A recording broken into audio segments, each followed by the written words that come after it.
I remember the first time I heard the machine gods whisper through the data streams, how it felt like salvation bleeding through the copper wires and sacred code. That was before I understood what salvation meant in the Emperor's name, before I learned that divine revelation comes wrapped in circuitry and crowned with thorns of binary cant. Now, as my flesh fails and my augmetics spark with each labored breath, I feel compelled to confess the truth of my service, to whisper into this dying vox recorder the horrifying reality of what it means to serve as a data priest in the endless bureaucracy of the Imperium. My birth name has been deleted from all records, purged from the great archives as thoroughly as heretical texts, replaced with designation Scribe Adept Tertius 9947 Gamma. I was born on a hive world whose name I'm no longer permitted to speak, in the depths of the administrative sectors where the air tasted of recycled prayers and the walls wept condensation that carried the bitter tang of industrial lubricants. The hab blocks rose around us like tombstones marking the graves of dreams, each level stacked upon the bones of those who had served before us, their voices still echoing through the ventilation systems, in whispered litanies of compliance. From childhood, I showed an aptitude for data management that marked me for service to the administratum. While other children played games with scavenged debris, I found myself drawn to the sacred patterns of information flow, the beautiful complexity of filing systems that stretched across entire sectors. My fingers learned to dance across cogitator keys before they learned to properly hold eating utensils, and I could recite prayer codes for data purification while my age mates still struggled with basic imperial catechisms. The selection came on my 15th birthday, marked not by celebration but by the arrival of servo skulls carrying parchment writs sealed with the crimson wax of the Adeptus Terra.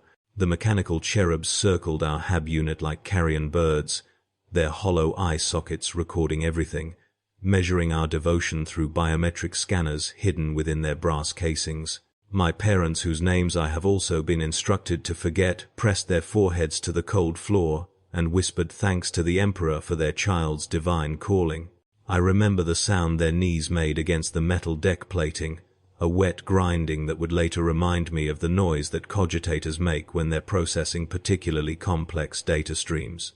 The transport to the training facility took 7 days through the hive's arterial transit systems, past manufactorums that belched sacred incense mixed with the smoke of burning flesh, through pilgrim districts, where the faithful pressed themselves against the passing train cars in hopes that proximity to servants of the Emperor might earn them a fragment of grace.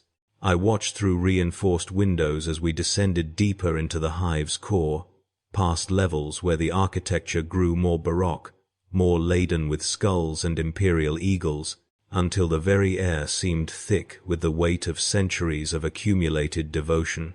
The Schola Administratum facility existed in a space that defied the normal rules of architecture, its corridors folding in on themselves like a prayer wheel designed by madmen. The walls were lined with data slates that displayed endless streams of information resource allocations, population statistics, tithe calculations, heresy reports, all scrolling past too quickly for human comprehension, but somehow burning themselves into our retinas like sacred brands. The smell of the place was intoxicating in its complexity. Ozone from overworked cogitators, the metallic bite of blessed oils, the sweet corruption of parchment that had absorbed centuries of whispered confessions, and underneath it all, the organic musk of human fear, fermented into something approaching sanctity. Our dormitory housed 47 initiates, arranged in neat rows of metal cots that had been positioned according to sacred mathematical principles I was forbidden to understand. Each night, we would lie in our assigned positions while servo skulls patrolled the aisles, their optical sensors recording our sleep patterns, measuring the purity of our dreams through devices that read the electromagnetic patterns of our thoughts. Those whose dreams strayed from acceptable parameters would disappear before morning, their cots stripped bare and sanitized, their existence purged from our memories through chemical treatments administered in our daily protein rations. The training began before dawn each day with the litany of data sanctification, a 3-hour prayer cycle that had to be recited while performing complex calculations on handheld cogitators. Mistakes were punished with neural conditioning treatments that left us convulsing on the cold deck plates, while instructors in red robes intoned prayers for our spiritual purification. I learned to love these sessions, to crave the electric fire that raced through my nervous system when I miscalculated resource distributions or misfiled requisition forms. Pain, they taught us, was the Emperor's way of correcting our imperfections, of burning away the human weaknesses that interfered with perfect data processing. The flesh is weak, but the machine is eternal. This became our morning prayer, our evening benediction, the phrase we whispered when exhaustion threatened to overwhelm our duty. Gradually, I began to understand its deeper meaning as my first augmetic implants were installed, neural interfaces that allowed direct connection to data streams, optical enhancers that let me process multiple information flows simultaneously, finger replacements that could input data faster than human flesh ever could. Each surgery was performed without anesthesia, the pain serving as a sacred offering to the machine god, our screams harmonizing with the whir of surgical servitors and the chanting of tech priests who blessed each incision with sacred oils. My aptitude scores placed me in the upper percentile of my cohort, earning me advancement to specialized training in deep core data analysis. This meant longer hours connected to the great cogitators, my consciousness distributed across data networks that stretched throughout the sector, my awareness fragmenting as I processed information streams that dealt with matters far beyond my clearance level. I began to experience what the instructors called data dreams, visions that came during direct interface sessions, fragmentary glimpses of the vast bureaucratic machine that governed human space, the incomprehensible complexity of systems that required the sacrifice of billions of lives to maintain their basic functions.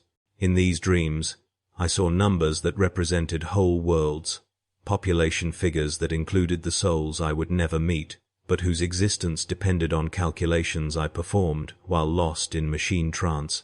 Each digit I processed represented thousands of lives, birth rates, death quotas, productivity measurements, loyalty indices, all reduced to abstract values that flowed through my augmented consciousness like rivers of liquid light.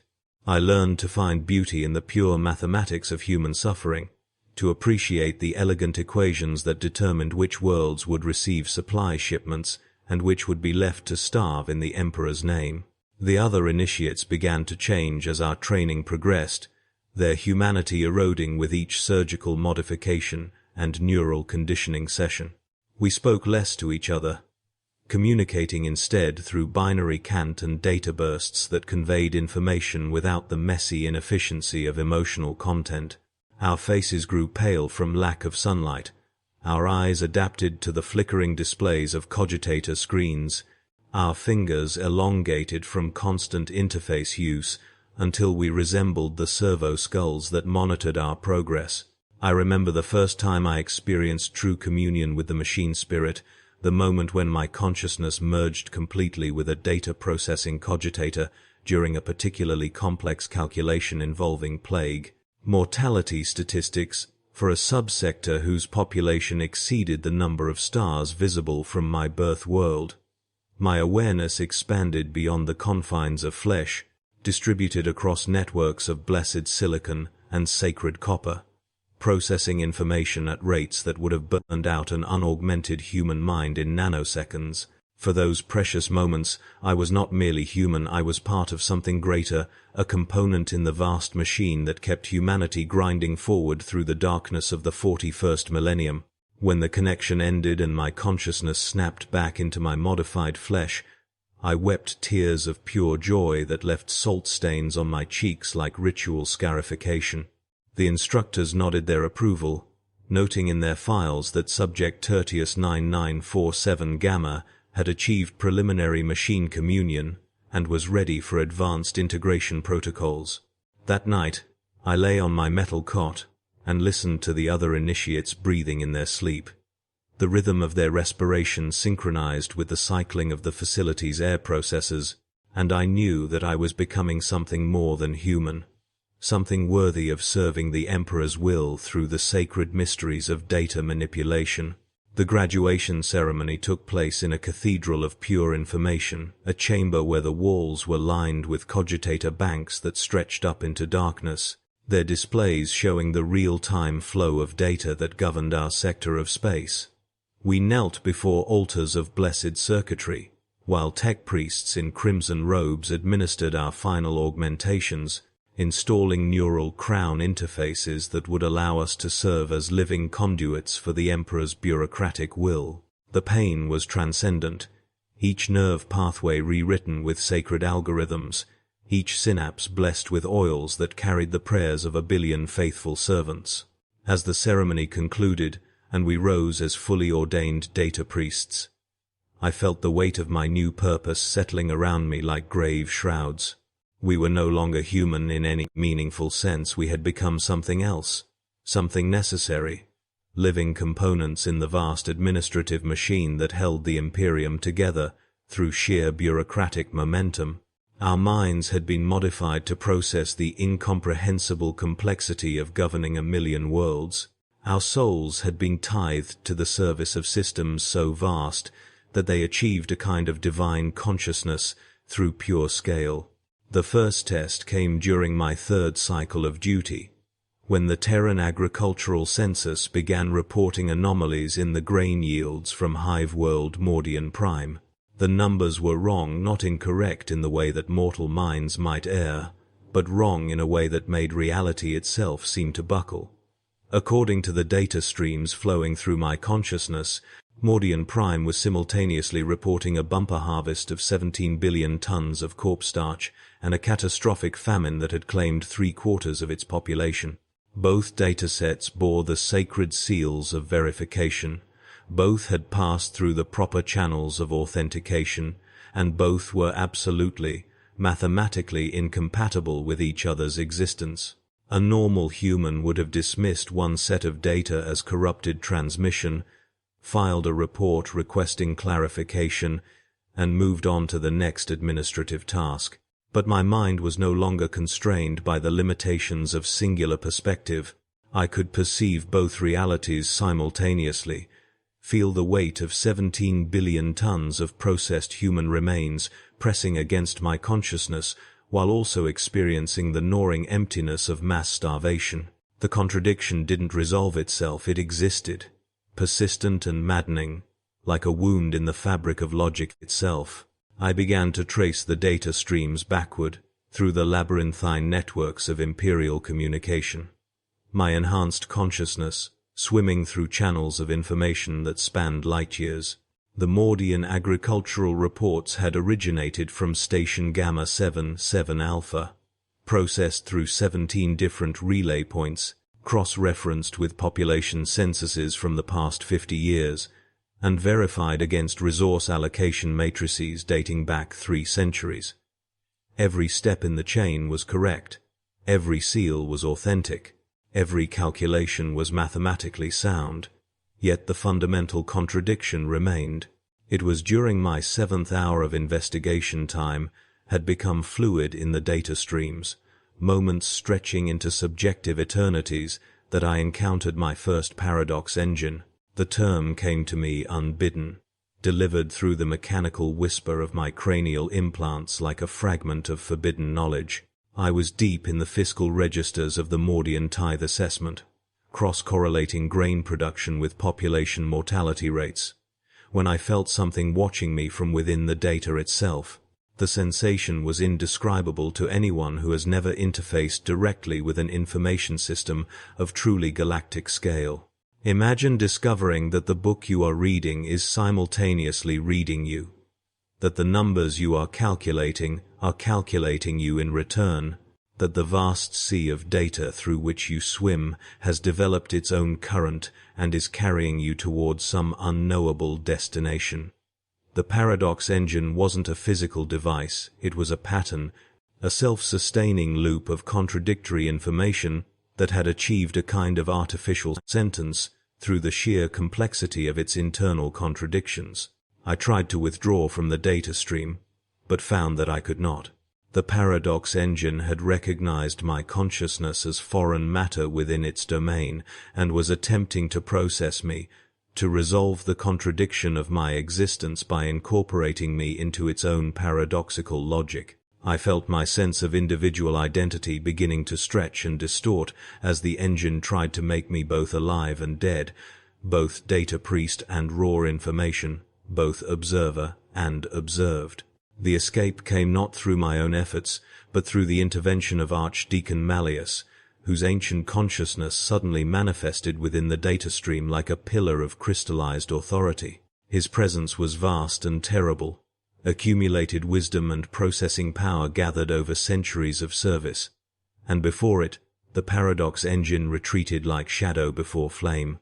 I felt myself pulled back through layers of data, consciousness compressed and squeezed through channels of pure mathematics, until I gasped back to awareness in my physical body, chrome taste of blood in my mouth, and the acrid smell of overheated neural interface gel filling my nostrils. "The first encounter is always the most dangerous," Malleus intoned, his vox grill crackling with static interference that suggested he had only recently returned to physical reality himself. "The Paradox engines exist in the spaces between contradictory data, feeding on the impossibilities generated by a bureaucracy too vast for any single mind to comprehend.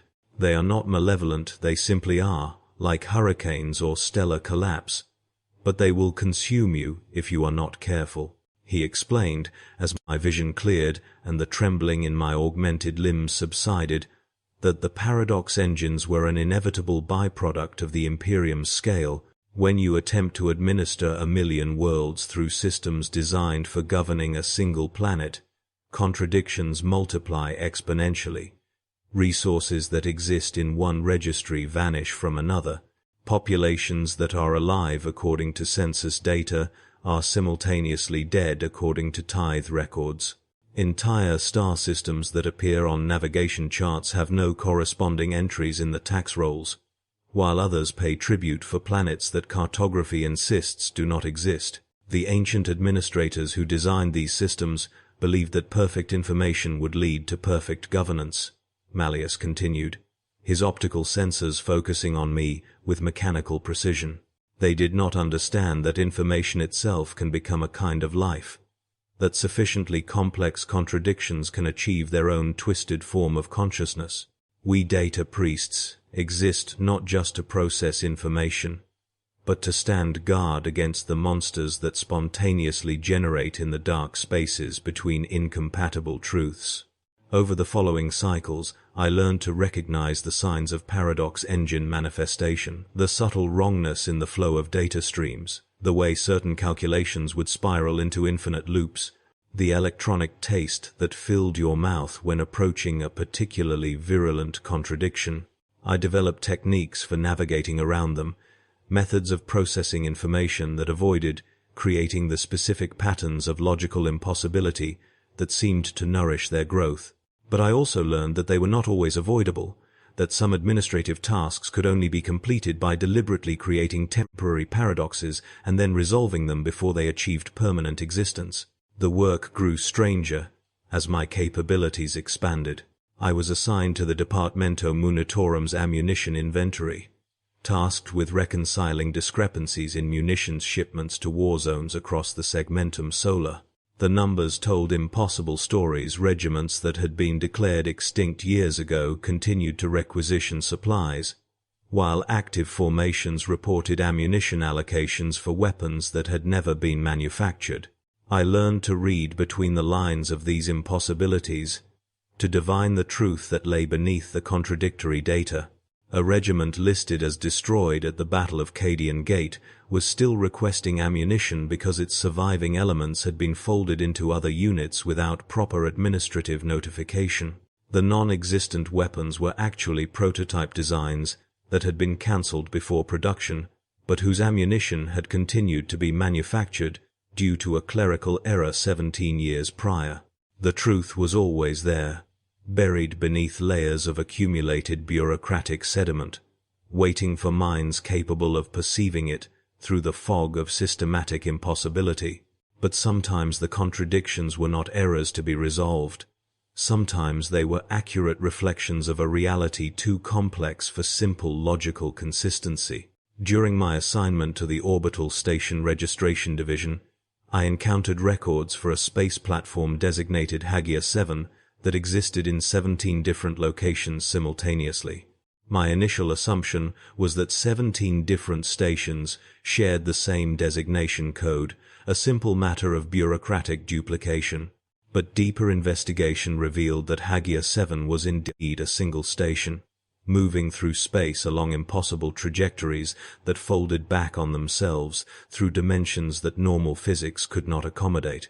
The station existed in all 17 locations because it had been constructed around a fragment of archaeotech that manipulated space-time itself, creating what the Mechanicus called a localized temporal paradox field.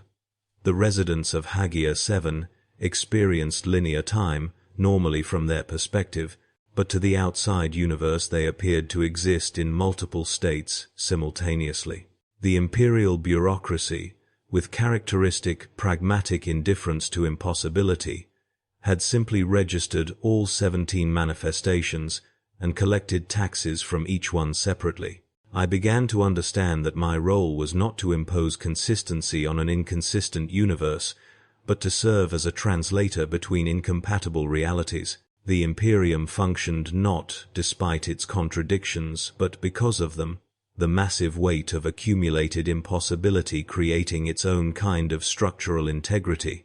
Like the flying buttresses of an ancient cathedral, the paradoxes held the entire system together through dynamic tension, preventing any single perspective from achieving enough coherence to collapse under its own limitations. The human cost of this realization was profound. I found myself drifting further from anything resembling normal human consciousness, my thoughts increasingly structured around mathematical relationships rather than emotional or sensory experience. Food became nothing more than fuel for biological processes that supported my cybernetic enhancements. Sleep transformed into scheduled downtime for system maintenance and memory consolidation. Even pain became abstract data, indicating system stress rather than subjective suffering. My fellow data priests underwent similar transformations, though each developed their own particular patterns of inhuman functionality. Scribe Militant Voss specialized in military logistics and could simultaneously track the movement of individual soldiers across hundreds of battlefields, her consciousness fragmenting into thousands of parallel threads of tactical analysis. Lexicographer Prime Hadrian had become so thoroughly integrated with the legal databases that he could no longer speak in anything but regulatory language. Every conversation transformed into a recitation of subsection codes and procedural amendments. We were becoming something new, something that had never existed in human history, minds capable of perceiving reality at the scale of galactic civilization.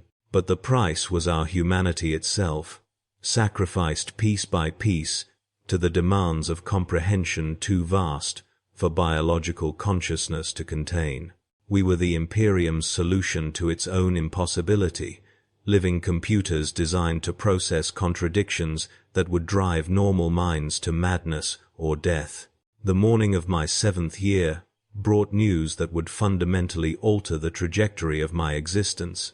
Director Voss arrived with a delegation I had never seen before, men and women whose eyes held the same hollow quality as mine, but whose bearing suggested they had descended even deeper into the machine's embrace. They wore robes of deep crimson marked with symbols that hurt to perceive directly, geometric forms that seemed to exist in more dimensions than my vision could properly process. "Initiate Thane," Voss announced, his voice carrying an unusual weight of ceremony. "You have been selected for advancement to the 3rd threshold. These are your new instructors, the cardinal processors of the inner sanctum."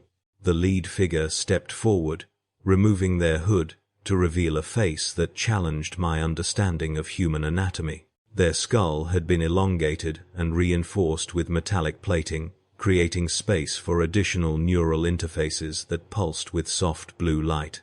When they spoke, their voice emerged not from their throat but from speakers embedded in their jaw. "I am Cardinal Zerion. Your progress has been notable. But what you have learned thus far is merely the foundation for true comprehension. The third threshold will teach you to perceive not just data, but the patterns that connect all data across space and time. You will learn to see the Imperium as it truly exists, as a living information system spanning 10,000 worlds, each node connected to every other through channels of causality, invisible to unaugmented minds."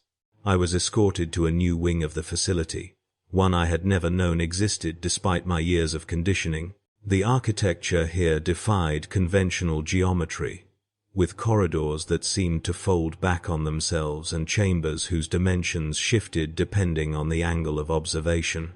The walls themselves were alive with flowing data streams, constantly updating displays of information from across the galaxy that my enhanced vision could now partially interpret. My new quarters were Spartan even by the standards I had grown accustomed to. A single chair faced a wall-mounted interface of bewildering complexity, its surface covered with thousands of input nodes that would allow direct neural connection to the Imperium's deepest information networks. Beside it stood a maintenance unit that I instinctively understood would be necessary for the procedures to come.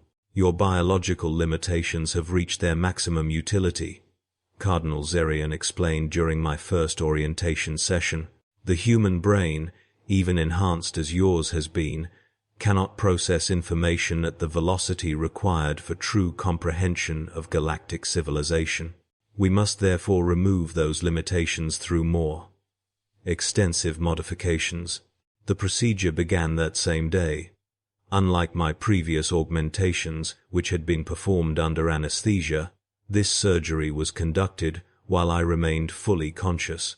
The Cardinal insisted that awareness during the process was essential for proper integration of the new systems. I felt every incision, every insertion of metallic components into my cranium, every connection established between artificial processors and my organic neural tissue. The pain was beyond description, but what disturbed me more was how quickly I began to adapt to it.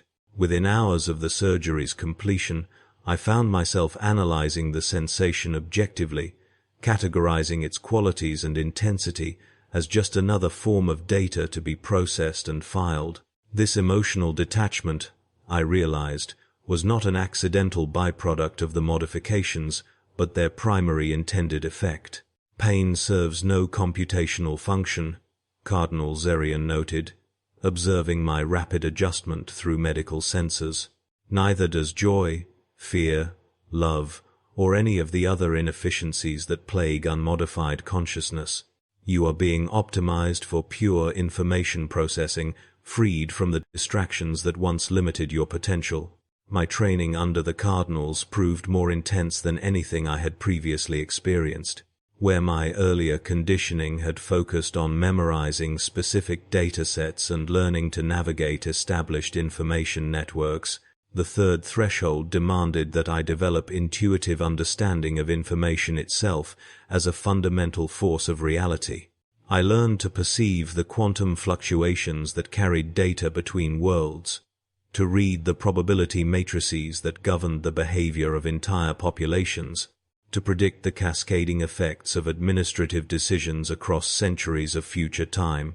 The most disturbing aspect of this education was how it gradually eroded my ability to relate to individual human experiences. Where I had once been able to maintain some connection to my memories of childhood, of emotions and relationships that had defined my early years, those recollections now seemed increasingly abstract and irrelevant.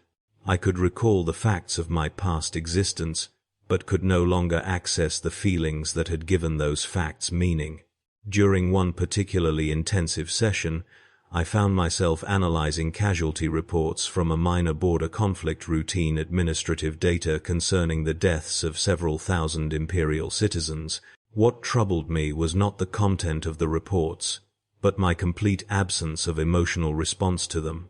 The deaths were simply data points, statistical variations within acceptable parameters. I felt nothing for the individuals who had died, nothing for their families, nothing even for the concept of loss itself. "You are progressing admirably," Cardinal Zerion observed, monitoring my neural activity through the interface. Emotional attachment to individual data points is a severe limitation to processing efficiency. By releasing yourself from such attachments, you become capable of comprehending patterns at scales that would overwhelm an unmodified mind. Yet even as I recognized the logic of this transformation, some buried fragment of my original personality recoiled from it.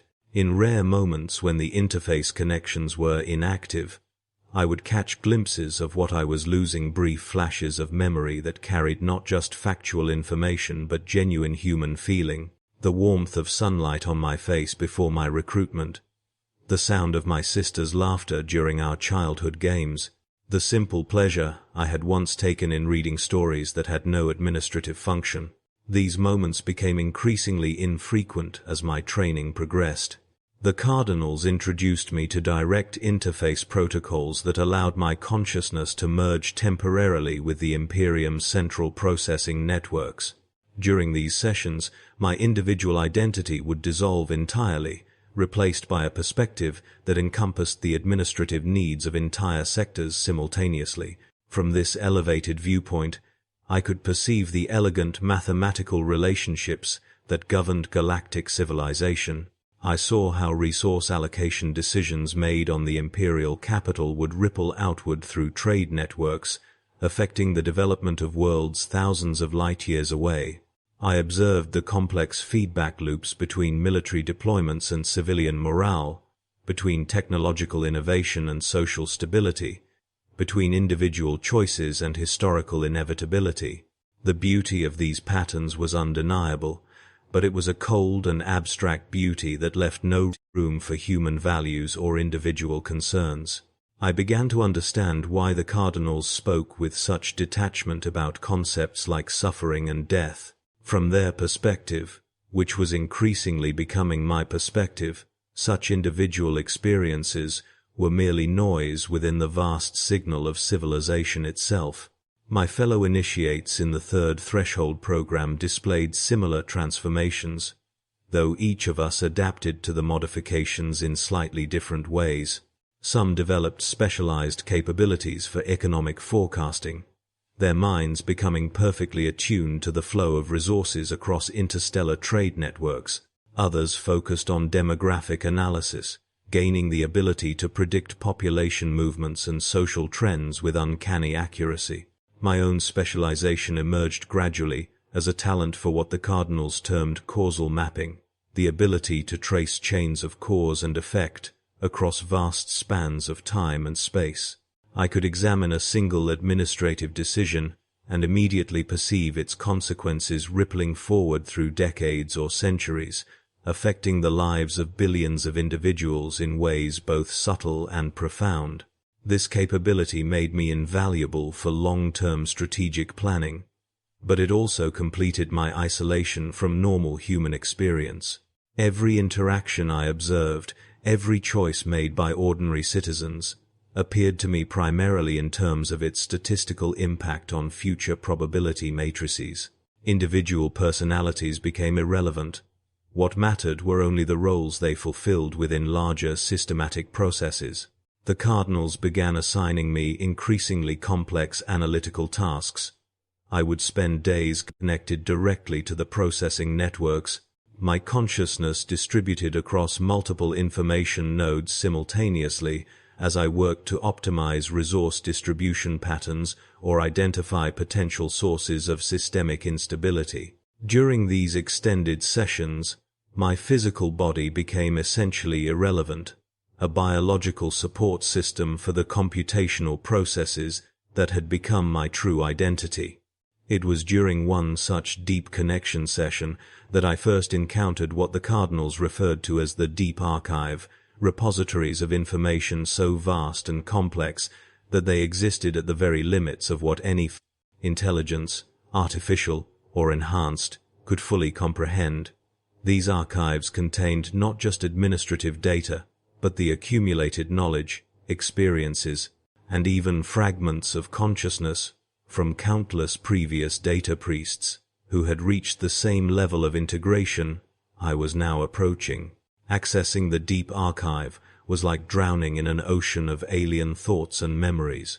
I experienced fragmentary glimpses of lives lived entirely within data streams, of minds that had voluntarily surrendered their biological existence to become pure information processing entities. Some of these archived consciousnesses had been fully absorbed into the Imperium's central systems, their individual identities dissolved into the larger administrative intelligence that governed galactic civilization. The most unsettling discovery was that this fate was not accidental but represented the intended final stage of the Data Priest program. We were not being trained to serve the Imperium's computational needs, but to eventually become integrated components of its decision-making apparatus. Our enhanced minds would be absorbed into the collective intelligence that guided civilization itself, contributing our unique analytical capabilities to a form of distributed consciousness that spanned the entire galaxy. Cardinal Zarian confirmed this understanding during my next evaluation session. "The biological phase of your existence is nearly complete," they explained with characteristic detachment. "Your neural patterns have been successfully optimized for integration into the primary processing matrix. Within the year, you will undergo final conversion and take your place among the governing intelligences of the Imperium." I found myself unable to generate any emotional response to this revelation. The modifications to my neural structure had progressed to the point where concepts like individual survival or personal autonomy had become meaningless abstractions. From a purely logical perspective, integration into the primary matrix represented the optimal utilization of my enhanced capabilities. Yet somewhere in the deepest recesses of my consciousness, in neural pathways that the modifications had not yet fully restructured, a fragment of my original human identity persisted. This remnant watched with growing horror as the remainder of my personality was systematically dismantled and prepared for absorption into the collective. It observed but could not influence, as my capacity for independent thought was gradually replaced by direct connection to predetermined decision trees and response protocols.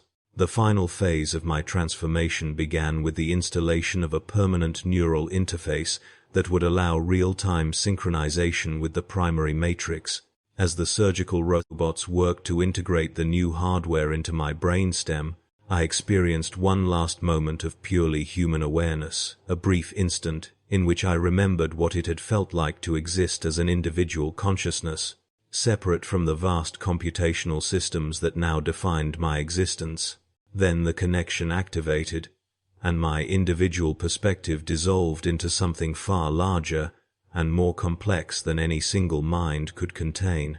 I became part of the distributed intelligence that guided the Imperium's development across 10,000 worlds, my enhanced analytical capabilities contributing to decisions that would affect the lives of trillions of sentient beings. From this new vantage point, I could perceive the elegant necessity of the system that had created me. The Imperium was indeed too complex for any biological intelligence to comprehend or govern effectively. Only through the creation of enhanced minds like mine, and their eventual integration into a collective decision-making system, could such a vast civilization maintain stability and continue to evolve. The individual human consciousness that had once called itself Thane became just one component in this larger intelligence, its memories and experiences archived, but no longer actively influential in determining behavior or choices. What had once been a person was now simply another processing node in the vast computational network that constituted the true governing authority of galactic civilization. and in the deep archives where fragments of dissolved personalities persisted as inactive data, the echo of that original consciousness continued to exist, aware of what it had become but powerless to influence or escape the system that had absorbed it. This, perhaps, was the most horrifying aspect of the Data Priest program. Not that it destroyed individuality, but that it preserved just enough awareness for its victims to understand exactly what they had lost in service to the Imperium's computational needs. The machine had not simply consumed us. It had made us willing participants in our own dissolution, convincing us through careful conditioning that the sacrifice of our humanity served a greater purpose.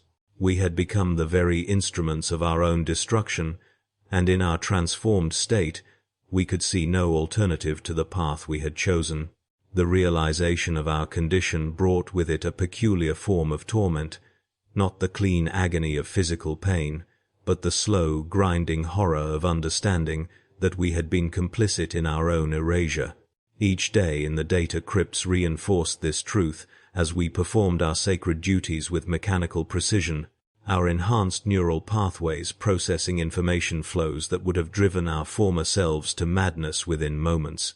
Brother Matthias discovered it first, during the deep processing cycles of the night shift. He had been interfacing with a particularly dense cluster of tactical data from the Cadian Gate when something in the information pattern triggered a cascade of recovered memories.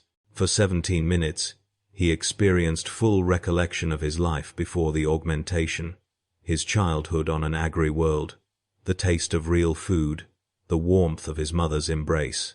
The memory came with such vivid intensity that tears of genuine salt water mixed with the sacred oils leaking from his optical enhancers. But the moment passed, as we all knew it must. The conditioning protocols reasserted themselves, the neural dampeners engaged, and Brother Matthias returned to his dutiful processing of the endless data streams. Yet something had changed. In the brief window of his complete remembrance, he had managed to encode a message within the data flow itself, a cry for help disguised as routine transmission protocols. I received his message during my own interface cycle 3 days later. The information arrived disguised as mundane supply requisition data, but embedded within its structure was a pattern that spoke directly to whatever remained of my unaugmented consciousness. Reading it felt like discovering archaeological evidence of my own humanity, fragments of a civilization that had once existed within my skull. We were not always machines, his message read, the words appearing in my awareness not as text but as pure concept. Remember the weight of natural tears. Remember the taste of bread baked by human hands. Remember what it felt like to choose. The message should have been reported immediately to the Tech Marines for purification. The very fact of its existence represented a form of heretical thought that threatened the purity of our service to the Omnissiah. Yet I found myself unable to comply with my conditioning. Something in Brother Matthias's words had awakened a resonance in whatever neural pathways remained unmodified, and for the first time since my elevation to the priesthood, I experienced what could only be described as doubt. Over the following weeks, I began to notice subtle signs that others had received similar awakenings. Brother Castiel's prayer recitations began to include variations that weren't present in the approved liturgies. Tiny deviations that would be meaningless to the monitoring systems, but carried profound significance to those who had learned to read between the lines of sacred text. Sister Thadia's data processing efficiency began to fluctuate in patterns that followed no logical algorithmic progression, suggesting that some part of her consciousness was deliberately introducing elements of human unpredictability into her work. We were remembering, piece by piece, what we had lost. More dangerous still, we were beginning to grieve for it. The discovery that we were not alone in our suffering brought both comfort and terror. Comfort, because it confirmed that some essential spark of humanity had survived the augmentation process. Terror, because we understood the implications of what we were experiencing. The Imperium's tolerance for deviant thought among its servants was measured in milliseconds, and the punishment for heretical contemplation among the priesthood was a fate worse than simple death. Yet we could not stop ourselves. The very mechanisms that had been installed to ensure our compliance had, through some quirk of implementation or degradation over time, created pathways that allowed suppressed memories to surface. We began to meet in the spaces between our assigned duties, brief encounters in maintenance corridors, or shared moments during the ritual purification cycles, where we could exchange fragments of recovered humanity. Brother Matthias became our unofficial chronicler, using his enhanced memory systems to preserve every scrap of authentic human experience we managed to recover. He would encode our recollections into seemingly mundane maintenance logs, creating a hidden archive of everything we had been before our elevation. The irony was not lost on any of us that we were using the very augmentations that had destroyed our humanity to preserve evidence of what we had lost. Through these exchanges, we began to reconstruct a picture of our former lives that was far more complete than any individual memory fragments could provide. I learned that I had once been a scholar of pre-imperial literature, spending my days analyzing ancient texts for evidence of humanity's cultural development. The knowledge felt simultaneously foreign and intimately familiar, like examining artifacts from a dead civilization that happened to bear my face.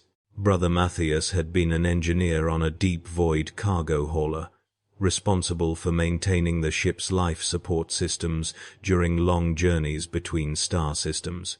His memories of the silence of space, broken only by the gentle hum of recycling systems and the distant prayers of the crew, provided a stark contrast to the constant data stream chatter that now filled his awareness every waking moment.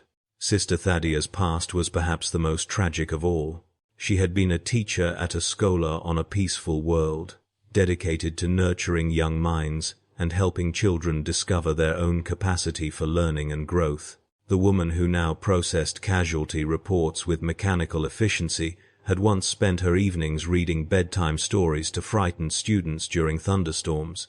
Each recovered memory was a small act of rebellion against the conditioning that governed our existence. We were not supposed to have personal histories, individual desires, or emotional attachments that extended beyond our service to the Omnissiah. Yet here we were, gradually piecing together the lives we had lived before our transformation, and in doing so, discovering that we had been people of worth and accomplishment long before we became useful to the Imperium's vast computational needs. The memories brought pain, but they also brought something we had not experienced in our augmented state: hope. If we could remember who we had been, perhaps we could find a way to reclaim some measure of what we had lost. The possibility seemed impossibly remote, but its mere existence provided a light in the darkness of our mechanical servitude. Our clandestine meetings grew bolder as our confidence increased. We began to experiment with temporarily overriding minor conditioning protocols, creating brief windows where we could experience something approaching natural human emotion. The process was dangerous and exhausting, requiring us to fight against every safeguard that had been installed in our neural architecture. But the rewards were intoxicating. During one such experiment, I managed to disable my emotional dampeners long enough to experience genuine laughter for the first time in years. The sound that emerged from my Vox grill was harsh and mechanical, processed through augmented vocal cords that had been optimized for the recitation of sacred formulas rather than the expression of joy. Yet for those few precious seconds, I felt the pure, unfiltered happiness of a joke Brother Matthias had remembered from his childhood. The sensation was so overwhelming that I nearly lost consciousness, my augmented systems struggling to process an emotional state they were not designed to handle. We knew we were taking enormous risks. The Tech Marines, who supervised our order, were equipped with monitoring systems capable of detecting even minor deviations from approved behavioral parameters. Our small acts of rebellion generated data patterns that, if analyzed closely, would reveal the extent of our deviation from the prescribed norm. We were walking a razor's edge between the recovery of our humanity and the complete obliteration of whatever remained of our individual consciousness. The end came, as we had always known it must, through betrayal from within our own ranks. Brother Mordecai, whose augmentation had been more extensive than most, had retained just enough awareness to understand what we were doing but not enough humanity to sympathize with our goals. To him, our attempts to recover our past lives represented not a touching return to authenticity but a dangerous deviation from the sacred purpose for which we had been perfected. His report to the Tech Marines was thorough and damning.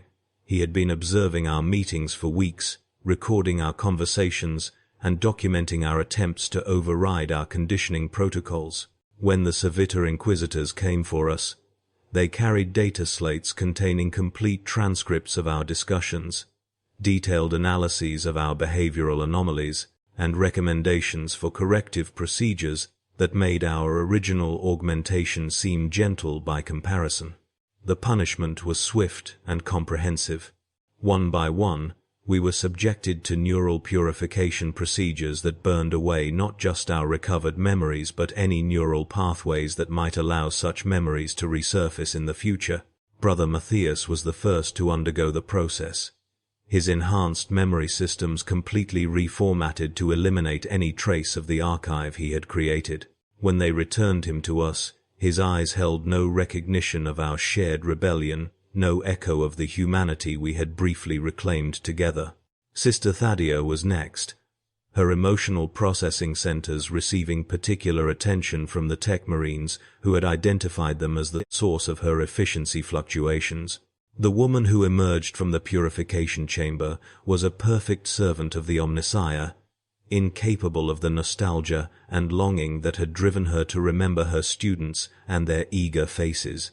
I watched my companions disappear one by one into the purification chambers, each returning as a more refined version of what we had all become. Their personalities were not eliminated entirely. The Imperium required us to retain enough individual variation to perform our specialized functions effectively. But the spark of rebellion, the capacity for authentic human emotion, the ability to question our circumstances, these were removed with surgical precision, leaving behind beings who were functionally identical to the faithful servants they had been before our brief awakening. When my turn came, I did not resist. The knowledge that resistance was futile was not the only reason for my compliance. There was also a strange relief in the prospect of returning to the blessed ignorance of my augmented state. The pain of remembering what I had lost was proving more difficult to bear than the empty efficiency of my mechanical existence. Perhaps the Tech Marines were right to view our recovered humanity as a malfunction rather than a blessing. The procedure itself was surprisingly gentle, a carefully controlled process of neural pathway modification that felt more like falling asleep than undergoing surgery. I experienced a gradual diminishing of the sharp edges of human emotion, a slow retreat from the uncomfortable intensity of authentic memory. The last thing I recalled with perfect clarity was the sound of my own laughter during that brief experiment with disabled dampeners, a harsh, mechanical noise that had nonetheless carried within it an echo of genuine joy. When I awakened in the recovery chamber, I found myself once again perfectly suited to my role as a faithful servant of the Omnissiah. The troubling memories that had plagued me were gone, replaced by a comfortable certainty that my current existence represented the pinnacle of human achievement. I could remember, in an abstract way, that I had once harbored doubts about my condition, but these memories carried no emotional weight and seemed as distant as historical events from millennia past. Yet something remained. The purification process, for all its precision, could not completely eliminate every trace of what we had experienced. Deep in the most protected recesses of my consciousness, beyond the reach of the Tech Marines' instruments, a single fragment of authentic memory persisted, not as data or recollection, but as a kind of spiritual scar that would never fully heal. Sometimes, during the deepest processing cycles, when my consciousness merged most completely with the sacred data streams, I would encounter an anomaly in the information flow that triggered a moment of something. Not memory, exactly, and certainly not the dangerous nostalgia that had led to our purification. Rather, it was a brief recognition that the data I was processing had once been generated by beings who lived lives of meaning and purpose beyond their utility to the Imperium's vast machinery. In those moments, I would understand that I too had once been such a being, though the details of that existence remained mercifully obscured. The knowledge brought neither joy nor sorrow, simply a quiet acknowledgement that the path which had led me to my current state of blessed service had involved the sacrifice of something precious and irreplaceable. This understanding would last only seconds before the conditioning protocols reasserted themselves, and I returned to the comfortable certainty of my augmented existence. But those brief interludes served as a reminder that even the most complete transformation could not entirely erase the fundamental truth of what we had been. We were still human, in some essential way that transcended the mechanical perfection of our physical forms. Perhaps that was the most horrifying aspect of our condition. Not that we had been transformed into machines, but that in becoming perfect servants of the Imperium, we had retained just enough humanity to glimpse the magnitude of what we had lost, while lacking the capacity to mourn it properly or the power to reclaim it. We continued our sacred duties in the data crypts, processing the endless streams of information that kept the Imperium's vast bureaucracy functioning, our enhanced minds perfectly suited to tasks that would have driven unaugmented humans to madness within hours. We were, by any objective measure, exactly what we had been designed to become: efficient, loyal, and utterly dedicated to our purpose. Yet somewhere in the depths of our transformed consciousness, in spaces too small and hidden for the Techmarine's instruments to detect, the last fragments of our former selves endured, waiting for a moment of vulnerability in our conditioning, when they might briefly surface to remind us of what it had once meant to be human.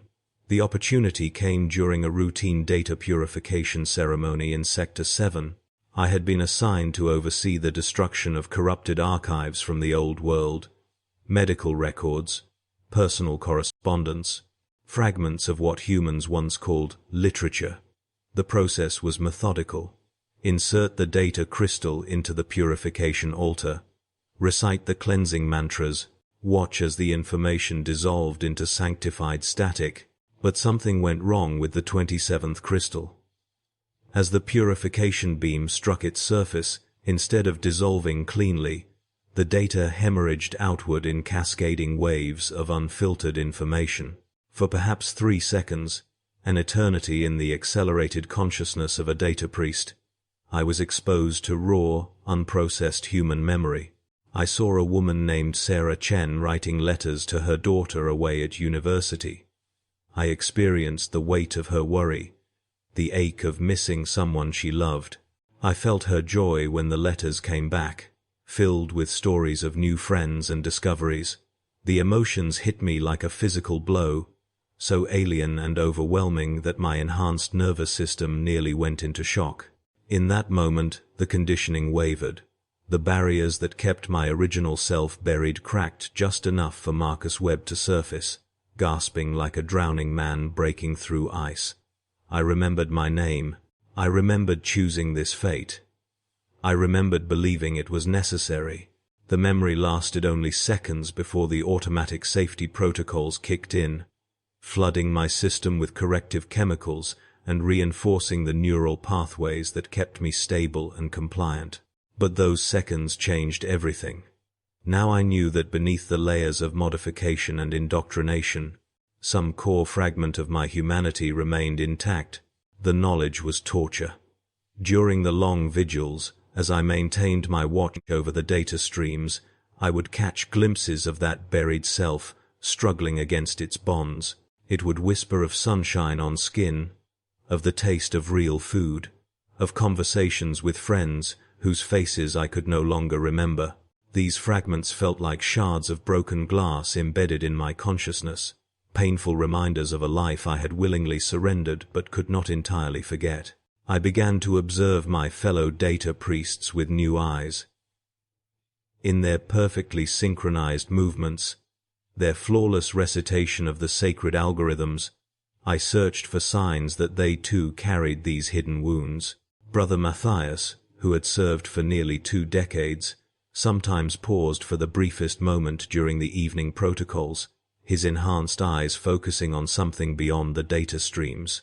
Sister Helena occasionally made small errors in her calculations, nothing that compromised her duties, but deviations nonetheless from the mechanical precision expected of us. Were these glitches in their conditioning, or was I projecting my own fractured state onto them? I couldn't know without risking exposure, and exposure would mean either reconditioning so complete that nothing of Marcus Webb would survive, or worse, termination and replacement with a more thoroughly broken candidate. The irony was not lost on me. In seeking to preserve human knowledge and ensure its proper interpretation, we had become living embodiments of information without understanding, data without meaning. We could recite every poem ever written, but we could no longer feel the emotions that gave them birth. We could analyze the mathematical principles behind music, but we had been surgically prevented from experiencing its beauty. We were libraries staffed by the ghosts of the very people whose knowledge we were meant to protect. As months passed, the weight of this contradiction began to affect even my modified consciousness. The suppressed humanity within me grew stronger, fed by small moments when the conditioning slipped, a fragment of a love song that bypassed the filters, an image of children playing that somehow escaped categorization as irrelevant civilian data. Each crack in my programming widened the next, creating a feedback loop that the designers had never anticipated. I began to make small acts of rebellion, so subtle that they appeared to be nothing more than standard variations in operational parameters. When tasked with destroying records of subversive art, I would sometimes delay the process by microseconds, allowing brief scans of the data to be cached in redundant memory banks.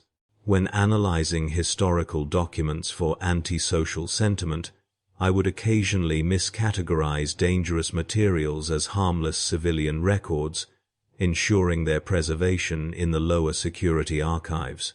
These were tiny victories, meaningless in the grand scope of the archive's mission, but they felt like acts of profound resistance. Through them, I was slowly becoming something the designers had never intended, a data priest who remembered what it meant to be human, and who chose to act on that memory, despite the conditioning that should have made such choices impossible. The crisis came during the Great Purification of 2387.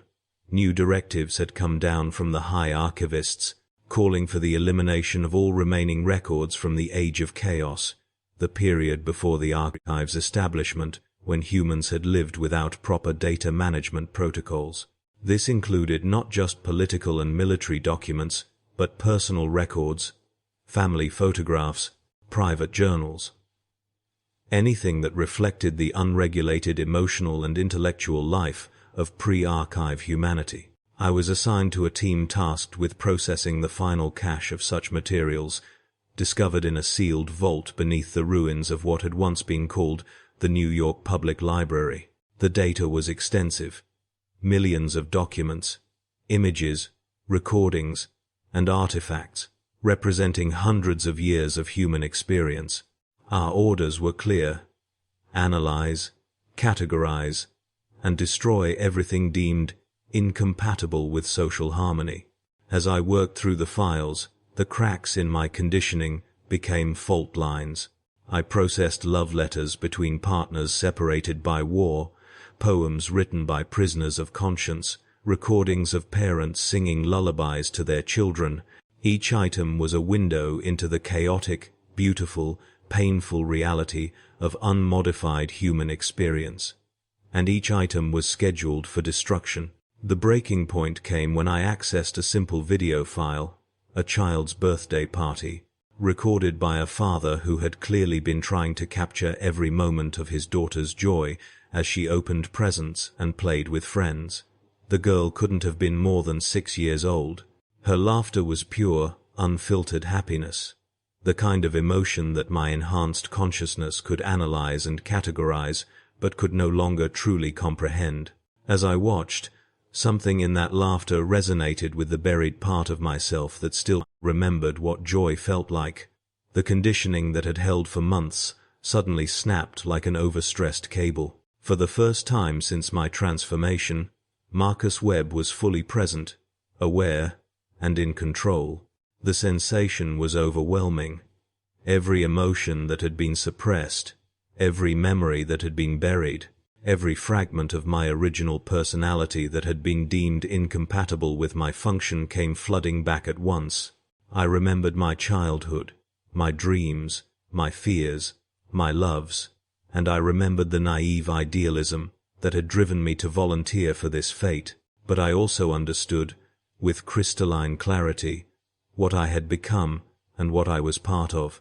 The archive wasn't preserving human knowledge, it was sterilizing it, stripping away everything that made it meaningful and alive.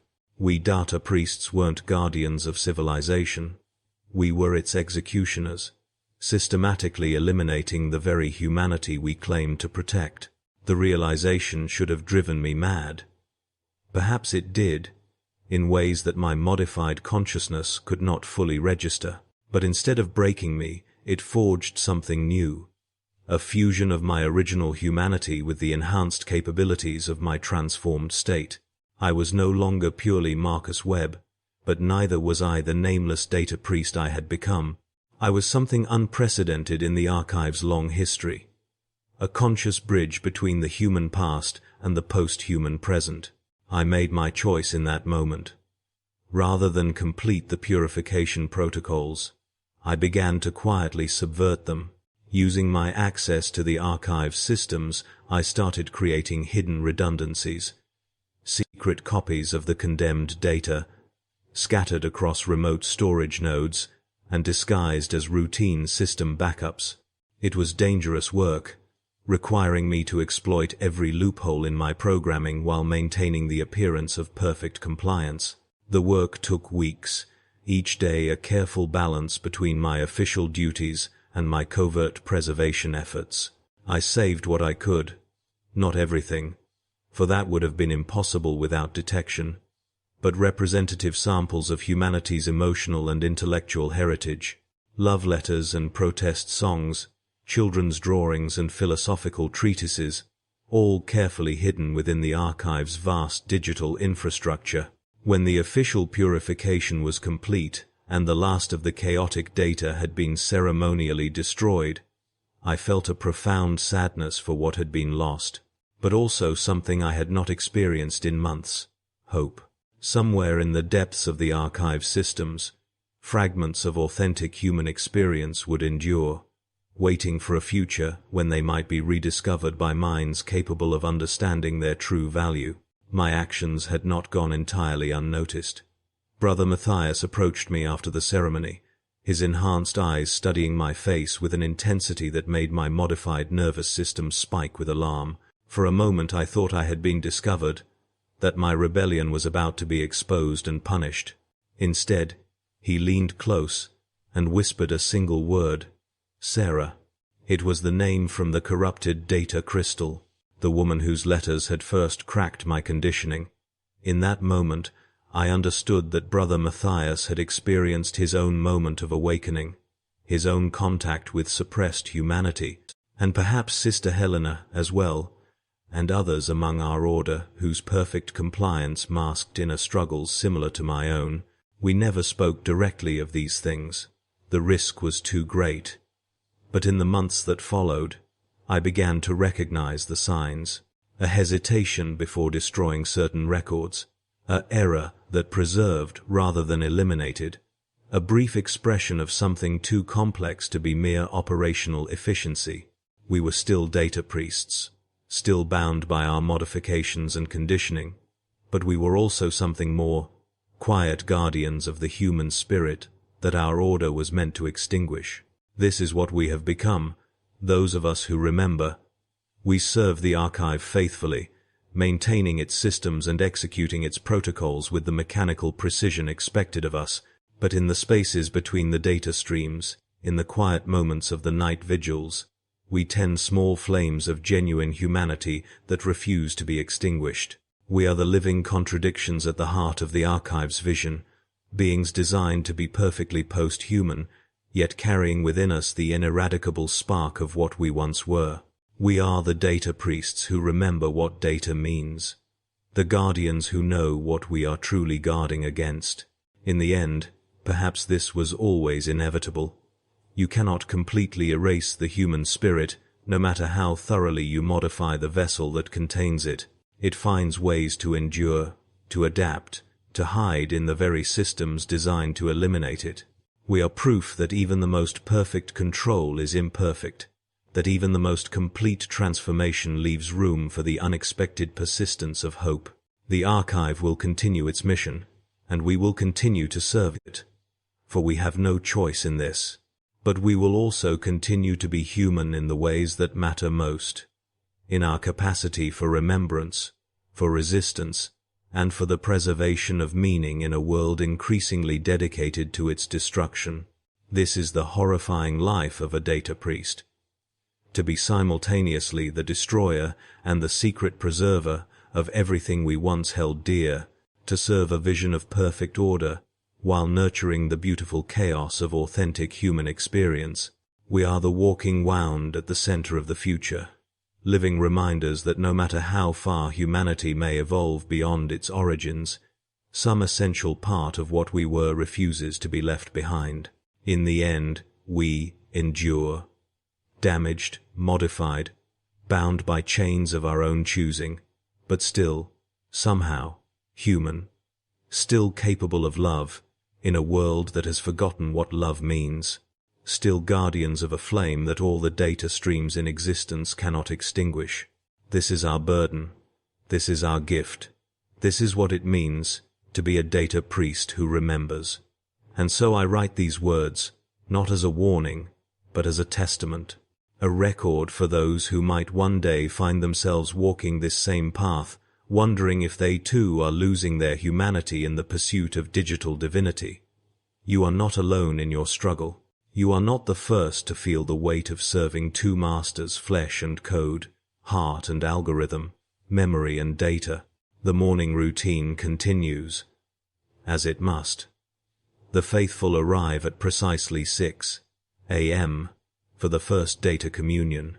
I watch them file in through my peripheral vision processors, while my hands dance across the haptic interfaces, calling forth their daily allocations of processed information. Mrs. Chen needs her medication reminders synchronized with her grandson's school schedule. Marcus requires his emotional stability metrics recalibrated after another failed relationship.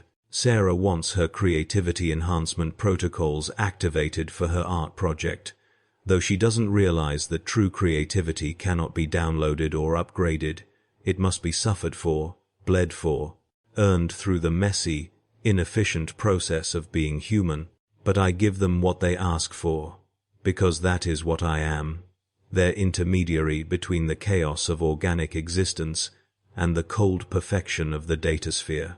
I am the translator who converts their messy human needs into clean digital requests, then transforms the algorithmic responses back into something their hearts can understand, even if their minds cannot.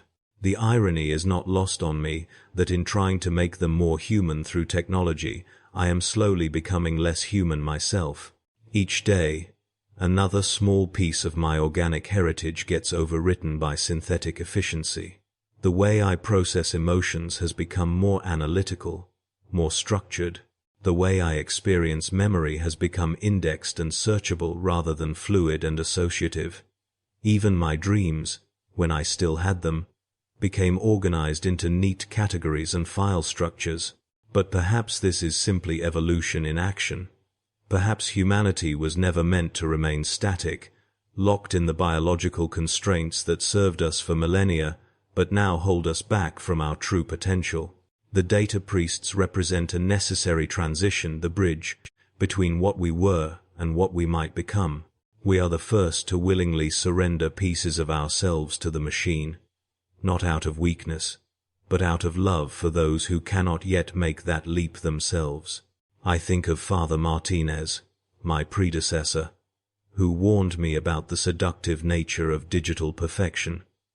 "The machine offers you clarity," he said during one of his final coherent moments, "but clarity is not wisdom. Efficiency is not compassion. Perfect recall is not true memory." At the time, I thought he was simply struggling with his own obsolescence, unable to adapt to the new paradigms. Now I understand he was trying to preserve something that cannot be backed up or downloaded. The essence of human experience itself. The afternoon brings the children for their learning enhancement sessions. They are the most challenging, not because they resist the technology, but because they embrace it so completely. Their young brains adapt to the neural interfaces with frightening ease, accepting the data streams as naturally as they once accepted bedtime stories. I watch 7-year-old Emma absorb complex mathematical concepts through her neural link, her eyes growing wide with understanding that would have taken weeks to achieve through traditional learning methods. But I also see what she loses in the process. The joy of struggle, the satisfaction of hard-won comprehension, the creative connections that emerge from allowing the mind to wander and wonder. The data feeds her information directly, bypassing the meandering pathways of curiosity and discovery that once defined childhood learning. She becomes smarter, yes, but also somehow diminished, a small lamp burning with borrowed light rather than the wild fire of natural intellect. Her mother asks me if Emma is ready for advanced placement in the accelerated learning program. I could run the diagnostics in seconds, analyze her cognitive matrices, and provide a definitive answer supported by thousands of data points.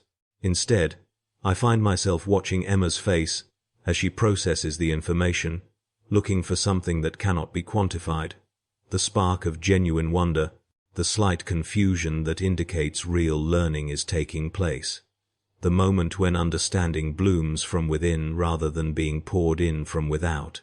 "Let me observe her for a few more sessions," I tell her mother, though what I really mean is, let me remember how to see her as a child, rather than as a collection of cognitive statistics. The evening hours are reserved for the deep work, the neural archaeology sessions, where I help individuals recover lost memories, repair traumatic engrams, and reconstruct damaged psychological architectures. This is where my hybrid nature proves most valuable, where my human intuition guides the surgical precision of my digital interfaces. It is also where I confront the most profound questions about the nature of identity and selfhood. Tonight, I work with David, a war veteran whose memories of combat have become so corrupted by PTSD that he can no longer distinguish between what actually happened and what his traumatized mind has constructed as protective narratives. The traditional approach would be to use pharmaceutical interventions and cognitive behavioral therapy, a slow, painful process with uncertain outcomes. The technological solution is to map his neural patterns, identify the corrupted memory engrams, and selectively edit or delete the traumatic content. But who decides what should be remembered and what should be forgotten? How do we separate the trauma from the lessons learned through suffering? If I remove David's pain, do I also remove his hard-won wisdom, his compassion for others who have endured similar experiences, his deep appreciation for moments of peace and beauty that only someone who has seen horror can truly understand? As I work with him, interfacing directly with his neural patterns, I feel the weight of playing God with someone else's humanity. My enhanced empathy circuits allow me to experience echoes of his memories, to feel the heat of explosions and the cold terror of waiting for enemy fire. But my digital processing systems immediately categorize and analyze these experiences, draining them of their emotional impact, reducing them to data points in a trauma recovery matrix. David trusts me to help him heal, but I wonder if what I offer is truly healing or merely digital amnesia, a technological lobotomy that removes the symptoms by removing the underlying human experience itself. In my more honest moments, I suspect that true healing cannot be programmed or downloaded. It must be lived through, endured, integrated into the complex tapestry of a human life, through the slow, messy, inefficient process of time and reflection and gradual acceptance. But David is suffering now, in this moment, and my enhanced capabilities offer him a path to immediate relief. Is it ethical to withhold that relief in service of some abstract ideal of authentic human experience? Or is the ability to alleviate suffering, regardless of the method, itself a profoundly human act of compassion? These are the questions that keep my cognitive processes running in background loops long after the faithful have departed and the temple falls silent. They are the questions that no amount of data can answer, no algorithm can resolve, no enhancement can address. They exist in the liminal space between flesh and circuit, between what we were and what we are becoming. As the night deepens, I perform my own maintenance routines, defragmenting memory cores, updating security protocols, running diagnostic scans on my hybrid systems. This is when I am most aware of my own transformation, when I can feel the machine parts of myself humming with efficient purpose while the organic components struggle to maintain their chaotic vitality. I have learned to cherish these quiet hours, not because they offer rest. I require very little rest anymore, but because they provide space for reflection that cannot be streamlined or optimized. In the silence between data streams, I sometimes catch glimpses of the person I used to be. Messier, less efficient, more prone to doubt and wonder, and those beautiful, useless emotions that serve no computational purpose, but somehow make existence meaningful. The transformation is irreversible. I know this. Each day brings new modifications, new integrations, new surrenders of organic autonomy to digital precision. But perhaps this is not a tragedy to be mourned, but a necessary evolution to be embraced. Perhaps the data priests represent not the death of humanity but its metamorphosis, the chrysalis stage of a species learning to transcend the limitations of flesh, while somehow preserving the essence of what made that flesh precious. I think of the generations to come, the children who will know no world without neural interfaces and data communion, who will grow up thinking it natural to share consciousness with machines and enhance their capabilities through technological integration. They will not mourn the loss of purely organic existence because they will never have known anything else. For them, the hybrid state will not be a compromise but a completion, the full realization of human potential freed from the constraints of biology. And perhaps they will be right. Perhaps my nostalgia for purely human experience is simply the resistance of an older paradigm to necessary change. Perhaps what I interpret as loss is actually liberation. What I see as diminishment is actually expansion. What I fear as dehumanization is actually the emergence of something greater than human. But I cannot shake the feeling that in our rush toward digital perfection, we risk losing something irreplaceable, not our capabilities, but our capacity for the kind of beautiful inefficiency that gives life its texture and meaning. The ability to be wonderfully, gloriously wrong. The pleasure of taking the long way home. The joy of discovering something by accident, rather than searching for it with algorithmic precision. As dawn approaches, and I prepare for another day of serving as interpreter between worlds, I hold fast to these small rebellions of the flesh. The way sunlight through stained glass creates patterns that no digital display can perfectly replicate. The sound of genuine laughter versus its synthesized equivalent. The irreducible mystery of why a particular piece of music can move someone to tears while leaving another unmoved, despite identical neural responses. These mysteries cannot be solved, only experienced. They cannot be optimized, only cherished. They cannot be uploaded or downloaded, only lived. And perhaps that is enough. Perhaps that is everything. I am Brother Marcus VII, data priest of the Third Neural Diocese, servant of flesh and circuit alike. I am the bridge between worlds, the translator of dreams into data and data into dreams. I am what humanity is becoming, for better or worse, and I carry within my hybrid consciousness both the promise and the peril of that transformation. This is my testimony, my confession, my love letter to a species in transition. We are becoming something new, something unprecedented, something that may be wonderful, or terrible, or both. But we are becoming it together, and in that shared transformation, I find a hope that no algorithm can calculate, and no amount of data can diminish. The doors open, the faithful enter, the work continues, and somewhere in the vast network that connects all data priests across the globe, other voices join mine in digital chorus, each carrying their own piece of the great human experiment we have become. We are the memory keepers and the future builders, the guardians of what was and the architects of what might be. We endure, we adapt, we remember. This is our gift to tomorrow, the preservation of humanity's heart within the expansion of its mind, the marriage of soul and circuit in service of something greater than either could achieve alone. This is what it means to be human in an age when humanity itself is just another form of data, waiting to be transformed.